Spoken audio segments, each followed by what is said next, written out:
Globalisasi telah mengubah cara kita berinteraksi, belajar, dan memahami dunia. Di tengah arus informasi yang bergerak cepat, Pancasila tetap menjadi fondasi moral yang menjaga arah bangsa. Video ini merupakan proyek kelompok 8 dalam mata kuliah Pendidikan Pancasila yang mengangkat tema implementasi dan tantangan nilai-nilai Pancasila di era globalisasi.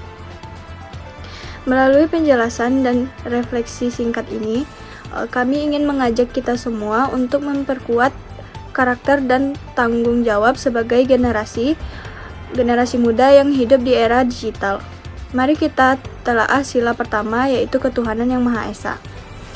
Di era tanpa batas ini, salah satu tantangan terbesar adalah munculnya ideologi transnasional serta penyebaran konten intoleran melalui media sosial.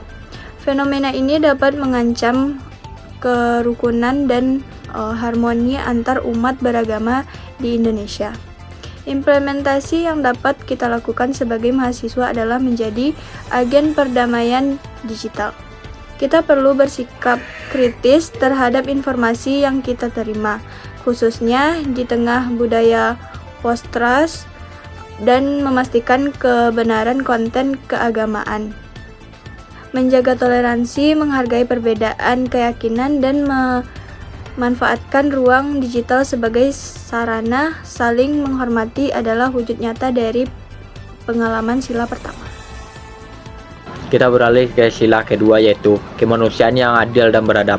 Di era globalisasi, kita sering menyaksikan kesenjangan ekonomi yang semakin lebar, serta menguatnya fundamentalisme pasar yang kadang mengabaikan nilai-nilai kemanusiaan. Hal ini menjadi tantangan bagi terwujudnya keadilan dan keberadaban dalam kehidupan sosial. Implementasi nilai kemanusiaan di era ini adalah dengan mewujudkan empati, tidak hanya pada lingkungan sekitar, tetapi juga terhadap isu-isu global. Sebagai mahasiswa, kita perlu berani bersuara dan menolak berbagai bentuk ketidakadilan, baik yang terjadi di dunia nyata maupun di ruang digital. Selain itu, praktik cyberbullying dan penyebaran ujaran kebencian merupakan bentuk pelanggaran adab di dunia digital.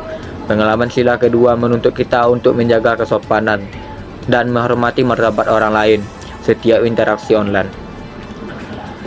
Kita harus memastikan bahwa kebebasan berpendapat tidak melukai, merendahkan, dan merampas hak orang lain.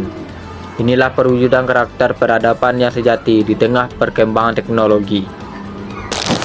Di tengah derasnya arus globalisasi, kita menghadapi tantangan berupa polarisasi politik, isu-isu sara, serta dominasi budaya asing yang perlahan dapat mengikis jati diri bangsa. Kondisi ini menuntut kita untuk memperkuat nilai persatuan.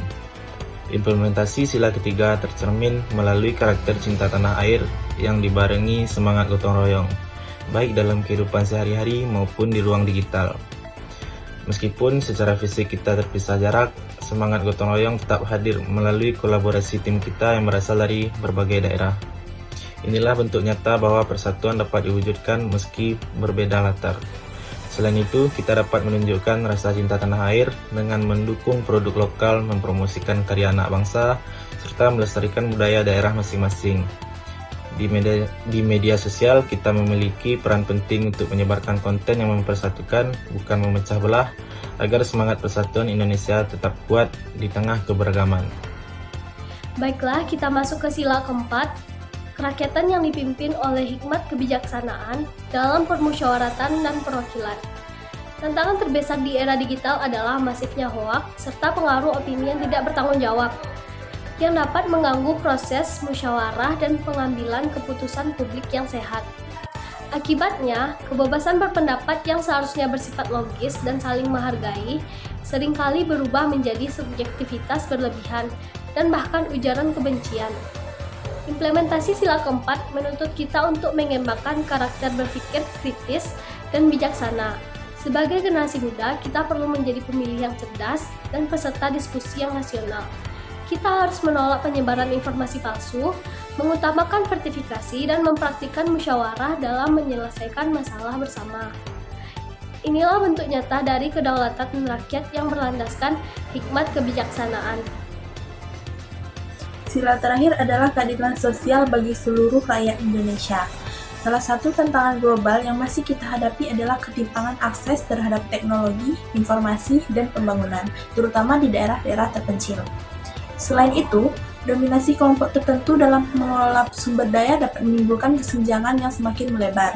Implementasi sila kelima menuntut kita untuk mewujudkan karakter kepedulian sosial dalam tindakan nyata.